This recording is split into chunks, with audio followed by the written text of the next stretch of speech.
ఎందుకంటే గడ్డి పరక ఎంత బలంగా ఉంటుంది? గడ్డి పరక తనంత తాను చాలా తక్కువ బలం ఉన్నది కావచ్చు, కానీ ఒక 1000 గడ్డి పరకలు తీసుకొచ్చి పేనేరనుకోండి, కలిపి కట్టారనుకోండి, ఏనుగు కాళ్ళనైనా కట్టేస్తుంది. నువ్వు బలవంతుడవే కావచ్చు, కానీ అవతల వాళ్ళని తక్కువ చేసే అహంకారంతో మాత్రం ప్రవర్తించకూడదు. నేను ఒక్కడినే చంపేస్తాను అనకూడదు. అట్లా విర్రవీగి యుద్ధానికి వెడితే ఏ కారణం చేతనైనా వెనుకంజ వేయవలసి వస్తే అప్పుడు అప్రతిష్ట పాలవుతాం. దానికి మహాభారతంలో గొప్ప ఉదాహరణ ఉత్తర కుమారుడే.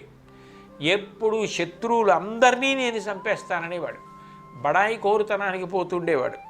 నిజంగా ఆ గోగ్రహణం జరిగినప్పుడు కౌరవ వీరులందరినీ నేను ఒక్కడే పరిమారుస్తానన్నాడు. నిజంగా యుద్ధభూమికి వెళ్ళిన తర్వాత వాళ్ళందరినీ చూసి ప్రాణముల్ తీపనమున్ వినవే బృహన్నలా అన్నాడు. వీళ్ళతో యుద్ధం చేయనా? అవతల భీష్ముడున్నాడు, ద్రోణుడున్నాడు, కర్ణుడున్నాడు, అశ్వత్థామున్నాడు, దుర్యోధనుడున్నాడు. ఇటువంటి వాళ్ళతో నేను ఎక్కడ యుద్ధం చేస్తాను? యుద్ధం చేస్తే చచ్చిపోతాను. ప్రాణాలు తీపి వీళ్ళతో నాకు యుద్ధం ఏమిటి? రథం వెనక్కి తిప్పే విడిపోదామన్నాడు.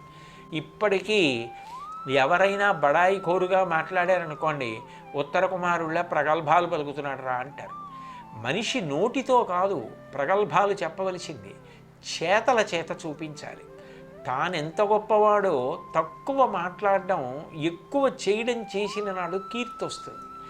ఎక్కువ మాట్లాడడం, తక్కువ చేయడం అపకీర్తి తీసుకొస్తుంది. ఆ చేసింది తక్కువైనా నువ్వు ఎక్కువ మాట్లాడకుండా చేస్తే గౌరవిస్తారు. అదే ఎక్కువ మాట్లాడి ప్రగల్భాలు పలికి చెయ్యలేకపోతే అందరూ నింద చేస్తారు. వీడు ఇట్లాగే ప్రగల్భాలు పలుకుతాడంటారు. కాబట్టి అట్లా అపకీర్తి తెచ్చుకోకు. 2 చెయ్యకూడనివి చెప్పారు, 1 చెయ్యవలసినవి చెప్పారు.